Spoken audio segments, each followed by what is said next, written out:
முழுக்க முழுக்க இஸ்லாமிய சபை திமுகவை தான் ஏற்றுட்டு இன்றளவு பணியாற்றிட்டு வருது. தேர்தல்களில் கூட கிட்டத்தட்ட 78% இஸ்லாமியர்கள் ஓட்டு திமுகவுக்கு தான் போட்டோம் அப்படிங்கிறது தலைமைக்கே தெரியும். இதில் எந்த மாற்று கருத்தும் கிடையாது, மறைக்கப்பட்ட உண்மையும் கிடையாது. தலைமைக்கே நன்றாக தெரியும். 78% ஓட்டு இஸ்லாமியர்கள் ஓட்டு திமுக பக்கம்தான் வந்தது.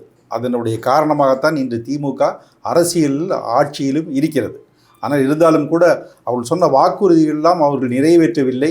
கடந்த 75 ஆண்டு காலமாக ஒரு மாயை பிம்பத்தை மட்டும் போட்டுக்கொண்டு நாங்கள் உங்களின் பாதுகாவலன் என்று சொல்லி கொண்டு இருக்கிறார்கள் தவிர எங்களுக்கு உரிய பிரதிநிதித்துவம் அரசிலும் இல்லை, கட்சியிலும் இல்லை. அப்படி என்பதுதான் எங்களுடைய ஆதங்கம். பிரதிநிதித்துவம்னா எங்களுக்கு கட்சியில் எந்த பதவியும் கொடுக்கறது இல்லை. உங்களுக்குன்னு சொல்றது இஸ்லாமியர்கள் சொல்றீங்க? இஸ்லாமியர்கள் தான் சொல்கிறேன்.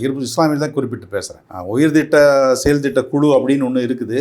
கடந்த கால ரஹ்மான் கான் மட்டும் அதில் உறுப்பினராக இருந்தார். அதுக்கப்புறம் எந்த இஸ்லாமிய உறுப்பினரும் அதில் கிடையாது.